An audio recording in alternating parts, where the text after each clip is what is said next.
ममता बनर्जी के strong room के बाहर हंगामा करने को लेकर टीएमसी नेताओं के धरना देने पर बीजेपी नेता दिलीप घोष ने भी पलटवार किया। दिलीप घोष ने कहा कि ममता बनर्जी हार को पचाने के लिए एक बहाना तलाश रही हैं, इसलिए प्रशासन पर ममता बनर्जी दबाव बना रही हैं।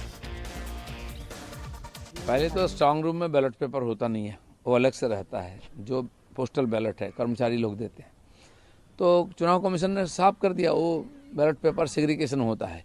एक ही बॉक्स में अलग अलग असेंबली का पेपर रहता है, कर्मचारी देते हैं, उसको अलग करके वहाँ भेजा जाता है। वो बोल दिया चुनाव कमीशन ने, इसलिए बाउंडर करने के लिए, हवा गर्म करने के लिए, प्रशासन के ऊपर प्रेशर लाने के लिए ये सब कर रहे हैं लोग, और कुछ नहीं है। 4 तारीख के बाद सब ठंडा पड़ेगा। हारने वाला कंप्लेन करता है। पहले हम लोग करते थे कि हम बैकफुट में होते थे, वो लोग सत्ता में होते थे, निश्चित जीतते थे, क्योंकि इतना फॉल्स वोटिंग होता था। अब वो गया पहले। आज उन्होंने जिस प्रकार बढ़ चढ़ के वोटिंग किया है, उससे पता चल गया परिवर्तन हो रहा है। इसलिए टीएमसी बैकफुट में है और कंप्लेन पर कंप्लेन करे जा रहे हैं। हर चीज़ पे कंप्लेन है। अब से एसआईआर से लेकर सेंट्रल फोर्स, चुनाव कमीशन, अभी स्ट्रांग रूम में जाकर राजनीति ममता बनर्जी बैठी हुई है। इसका क्या है? परिस्थिति ठीक नहीं उनके लिए। एक उत्तेजना फैलाना और पॉलिटिक्स करना, मीडिया में आना, ये उनकी पुरानी पद्धति है। उससे चुनाव में कोई प्रभाव पड़ने वाला नहीं है। 4-5 दिन तो उससे कुछ नहीं होने वाला है। स्ट्रांग रूम एकदम सुरक्षित है और एक सीमा तक सब जा सकते हैं। अब ये बहाना बना रहे हैं कि चुनाव हारने के बाद क्या बोलेंगे, उसकी पटभूमि तैयार हो रही है। ये बेचैनी क्यों हो रही है, इसी मुद्दे पर आ जाती हूँ अजीत जी। ये बेचैनी इसलिए हो रही है क्योंकि पोलिंग परसेंटेज इतना बड़ा। ये बेचैनी इसलिए भी हो रही है कि जैसे एग्जिट पोल आ रहे हैं उसमें इनके अपने मजबूत इलाके वो भी जो हैं इनके हाथ से गुजरते हुए जा रहे हैं।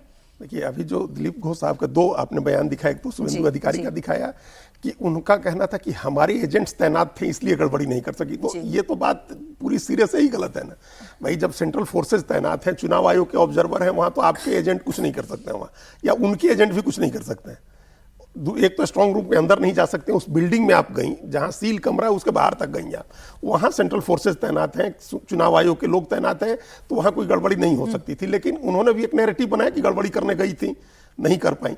उसके बाद जो दिलीप घोष साहब ने कहा कि हारने वाला कंप्लेन करता अच्छा, लेकिन गड़बड़ी करने वाला इतना लाल लश्कर के साथ जाता है? नहीं, होती ही नहीं है। वही तो उसमें जो है, पहले हम लोग एक शिकायत सुनते थे कि सीसीटीवी कैमरे बंद हो गए। हाँ। आधे घंटे बंद रहे, 1 घंटे बंद रहे। तो अब ये बात तो है नहीं है, यहाँ तो कैमरे चल रहे हैं। तो खैर वो शिकायतें अलग होती है। और दूसरा, दिलीप घोष साहब ने जो कहा कि हारने वाला कंप्लेन करता है, आप देखिए कि पॉलिटिक्स में ये ट्रेंड भी चेंज हो गया। और अरविंद केजरीवाल एक ट्रेंड लेकर के आए कि आप जीत रहे हैं तब भी अपने को विक्टिम बना करके पेश करिए।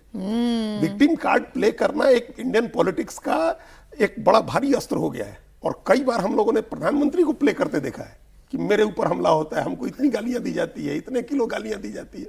तो ये विक्टिम और झूठ भी नहीं है, आप ये भी नहीं कह सकते झूठ है। नहीं देते हैं वही, आप लोग गाली देते हैं तो प्रधानमंत्री को तो कोई फर्क नहीं पड़ता है ना, क्या फर्क पड़ता है। लेकिन पब्लिक के बीच में ये बताना है, ये बात सारे मुख्यमंत्री आजकल बताने लगे हैं। आप जीत रहे हैं, आपकी सरकार है, फिर भी आप ममता बनर्जी जिस तरीके से फोन हाथ में लेके, ये देखिए ना, ये विक्टिम कार्ड नहीं है तो और क्या है।